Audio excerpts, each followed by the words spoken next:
Well, hello, glorious people of the interwebs, and welcome back to Red Dead Redemption 2. We have finally got some things to be excited about for the Red Dead Redemption Online beta. Lots of new information for the February 26th update, and information on stuff coming out in the weeks and months following the February 26th update. Now, this one is going to be the first major patch, and in the previous notes, it looked like it wasn't going to bring a lot of new content, but thankfully, in today's episode, we're going to be covering a lot of the new content that's going to be making its way into the Red Dead Redemption Online beta on the February 26th, and we're going to actually be getting weekly and monthly content updates and special promotions, which means Rockstar is finally going balls deep into Red Dead Redemption Online beta, and hopefully we're going to have something truly awesome to be playing here in the coming weeks and months, and I'm really excited about this.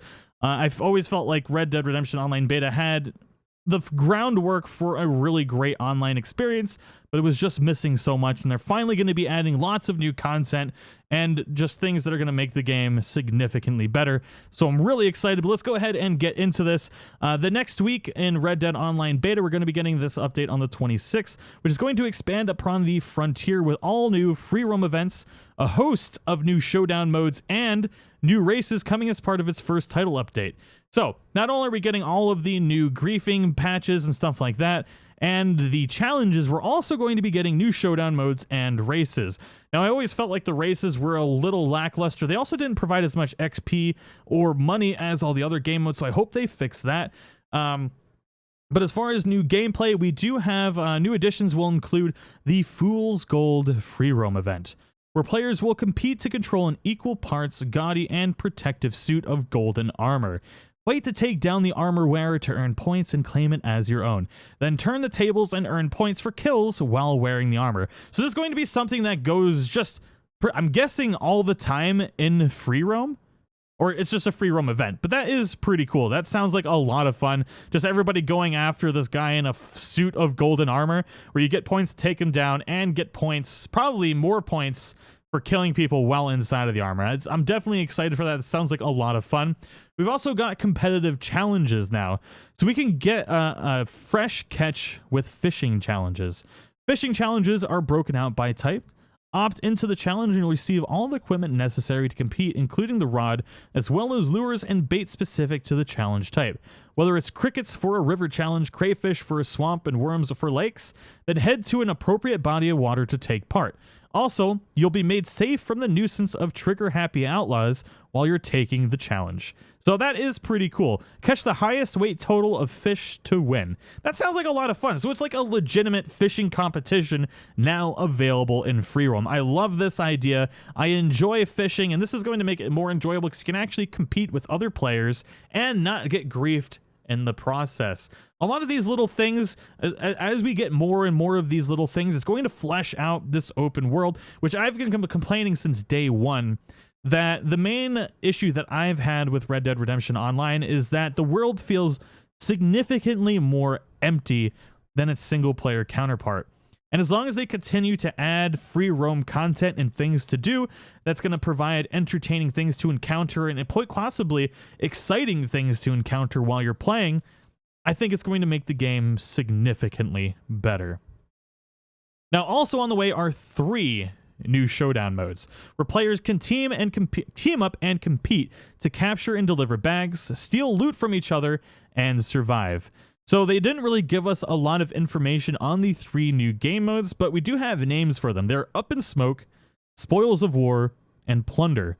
Now we're also getting a new race mode, which will see a new variation with target races, where players shoot targets from horseback to pass checkpoints as they race along a track to the finish line. Now, we've also got some PlayStation exclusive content, but before we get into that, we will be getting into some of the new weapons. We've got the BD & Company turning out the high-grade, high-capacity Evans repeater rifle, and the rare shotgun is DD Packenbush's latest variation of the powerful double-barrel long arm, sporting an antique-style faded brass finish and an artfully adorned stock. So I really like that they're going to be adding new weapons. I was really concerned that they were scared to be adding different weapon types. We're getting a new repeater and a new shotgun in this update. And then most likely we're probably going to be getting weekly stuff, maybe even monthly weapons, which is going to be really nice. Although, with the way you cycle through weapons on the horses, I do hope that they maybe... Well, I guess you could take it off your horse at the gunsmith. So that would definitely be beneficial. Both weapons will be available via the Wheeler and Rawson catalog and local gunsmiths. Now, one thing that we desperately needed was new clothing, and thank you, we are finally getting some new clothing and emotes in this update. A wide range of new clothing to further customize your character, from the snake-adorned diamondback hat to the fur-trimmed Rutledge vest, is also on the way with new outfits, jackets, boots, coats, gloves, hats, vests, and more. Now, I have no idea what logic was behind not including all of the single-player clothing inside of the online mode. I mean, they could have even gone so far as putting a trapper in and made it challenges to get, all of these stuff, even if it was a lot higher than what it is on single player. But having the trapper and all the trapper equipment, even though I don't think it's the best, it would have at least given people a reason to hunt a little bit more, get those pieces of clothing, and maybe be able to mix and match it a little bit more. And even on that note, just having all of the standard clothing from the catalog in the game would have been really nice. I have no idea why it's not a thing, but thank God we're getting not only new outfits, but jackets, boots, coats, gloves, hats, vests, and more. So, looking good on the clothing department, and especially if they start adding basically new clothing every week or month or something like that. We're actually not going to look like garbage on online, which is pretty cool. And I can start doing my Dapper Tag videos again, making some baller-ass clothes sets. Clothes sets? I don't know words, but you know what I'm trying to say here. And in addition to all that clothing that will be available for purchase at your leisure, keep an eye out on the shops and catalog for unique special items that will come and go. A variety of new emotes is also on the way, so I don't know if that means it's coming out on the 26th or not, but they are featuring everything from greets to reactions and taunts.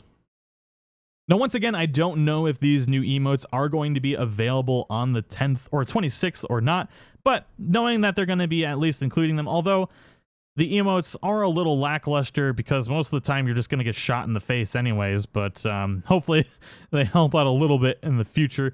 Now, we are getting the PS4 early access content, which is why I play on the PS4 pretty much exclusively online, because we get early access to stuff, which I really enjoy. Now, in addition to new races, the PlayStation 4 players will have early access to open target races, which is a completely different race that we're not even going to be getting on the 26th. So this is early access, which I believe is 30 days early access to it.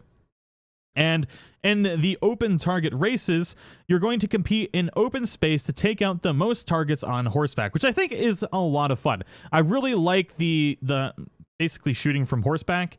And while it's not terribly more challenging than on foot, it's a little bit more exciting, and I think it's going to be a nice game mode. So it's basically like a death match, but on horses. I love the idea. I can't wait to play it. I'm probably going to be playing that a lot when it releases for the PS4. Now, not only are we going to be getting the early access to the horse open target races, we'll also be getting early access to the jawbone knife, a unique melee weapon with a handle artfully carved from the remains of a slain animal's jaw, as well as a range of new clothing options and 3 new emotes. So PlayStation 4 is getting a lot of early access content. It's not exclusive content. I realize I said that earlier, but it is early access to content, and I think it ranges from anywhere from 30 to 60 days. It doesn't explicitly say in here how long it is, but I believe it's 30 days. Feel free to let me know in the comments below if you know exactly what it is. It might be 30, it might be 60, but I don't think it's any longer than that. Now, in addition to this, we are also going to be continuing the bonus XP.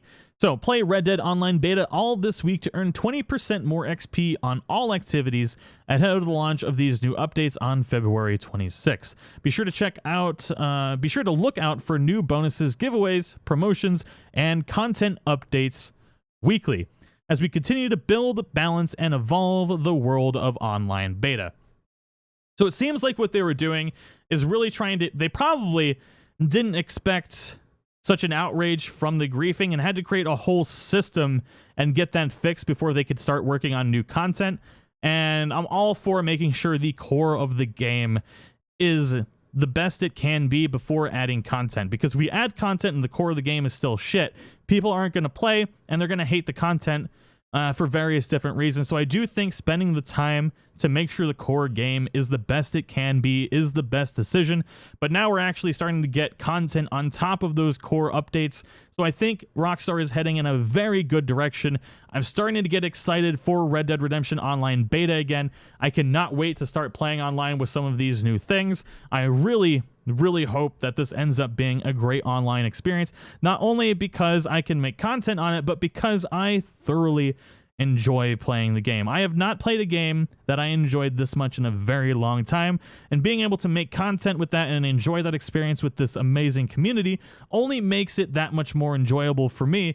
And I love being able to play with the community. I love grouping up as posses, and I miss that. Like, I really enjoyed, like, the first week of online, because I actually got to play with all of the community, the members, patrons, and sponsors, and I really enjoy that experience. One of the key things that I like about YouTube as a platform is that I get to interact with my community. That's why I live stream so much, even when I'm dying and like basically should be in the hospital. But no, I want to live stream and hang out with my community. So I'm excited to get back and play with you all. Let me know what you think of this update in the comments below, and feel free to leave things that you think should be still changed in Red Dead Redemption Online, or game modes and content that you're looking forward to. Thank you so much for watching.